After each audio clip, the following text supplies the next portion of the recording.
The federal government has launched the Anticipatory Action Task Force on floods, shifting the economy's approach to flood response from reactive relief to proactive preparedness. Vice President Kashim Shettima made this known during a high-level meeting with the Anticipatory Action Task Force on floods at the Presidential Villa in Abuja. The Vice President warned that Nigeria can no longer afford to wait for floods before taking action, noting that the traditional response of mobilizing relief after flood strike is no longer sustainable. He also emphasized the need to protect lives and livelihood through science, technology, and collaboration. The AATF on floods, however, aligns with global frameworks like the Sendai Framework for Disaster Risk Reduction and Sustainable Development Goals (SDGs) and the Paris Agreement on Climate Change. The initiative brings together key agencies including NiMET, NiHSA, NEMA, the Federal Ministry of Humanitarian Affairs and Poverty Reduction, state emergency agencies, and international partners.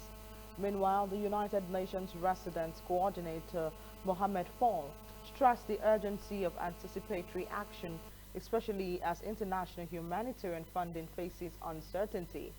Similarly, head of UNOCHA in Nigeria, Tron Jensen, praised the initiative, stating that proactive measures are more efficient in saving lives and reducing vulnerability. Director General of NEMA, Zubaida Umar, highlighted efforts to enhance disaster preparedness, including the hazard risk countrywide analysis, to strengthen Nigerians' resilience. She assured that the agencies are working with NIMET's seasonal climate predictions to ensure readiness. Also, Special Assistant to the President on Humanitarian Affairs, Ina Binta Aldu, revealed that the task force has compiled 30 years of data to guide its strategy. The meeting also featured contributions from NiMET, NiHSA, and the National Counter-Terrorism Center, reinforcing the government's commitment to proactive disaster management. Climate change is for real, and there is an incestuous relationship between economy and ecology in the Sahelian zone. But the journey of 1,000 miles starts with a single step.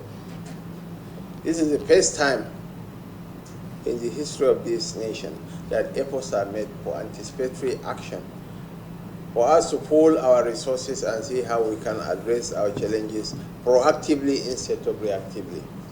But most importantly, we have started talking.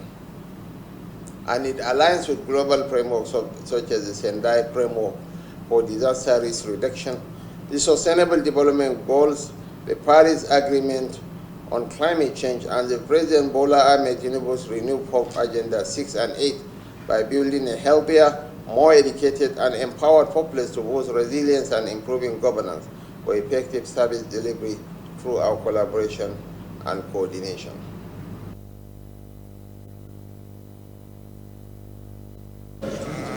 I think you have heard from the Honorable Minister of Humanitarian Affairs, you heard from the DG NEMA.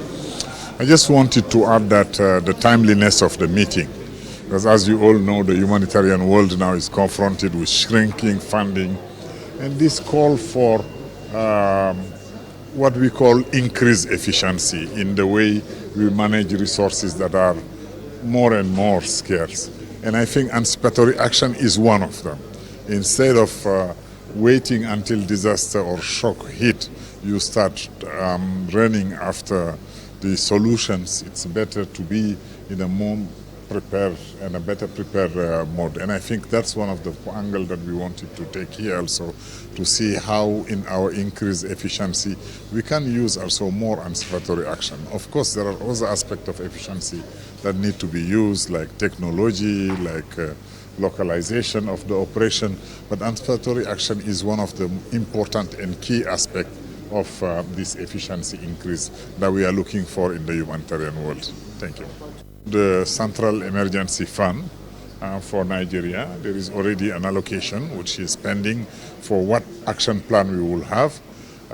We already have next week also another meeting with the Minister of Humanitarian Affairs, which will be in a form of forum that will dialogue around what to do to anticipate in the current context we are in now, to look at how we make the nexus between humanitarian and development work. Because a lot of things that we are trying to solve through humanitarian instruments are really deficit of development. How you make that transition is something that we will be reflecting on next week. And then we will come out with a plan, and in a plan where we also want to see not only government of Nigeria, but private sector, all partners also put hands together so that at least we can implement them. Thank you. We are looking at anticipatory reaction to flooding in the country. We know how many lives were lost last year and how many livelihoods were lost also last year. So we don't want to repeat of such again. And the President has directed that an anticipatory reaction be prepared so that the country will not experience such loss again. And that's what we've just done now. So all the agencies, all the international bodies, from the United Nations to NGOs, all the bodies of government involved in anticipatory reaction, we gathered together under the leadership of the Vice President to ensure that that is taken care of. So that they prepared and ensure that all the necessary, intergovernmental organization and also collaboration across the units of government are met, and that's what we've done now. And with this, we're sure that in case anything happens, every unit of government, from the security agencies to NEMA, to humanitarian affairs, to United Nations response plan groups, every group will be prepared to react to it. But we want to also avoid it. And so we are working on climate resilient crops, trainings, and several other activities that will be taken by government to ensure that we avoid anything that will even cause the flooding in the first place.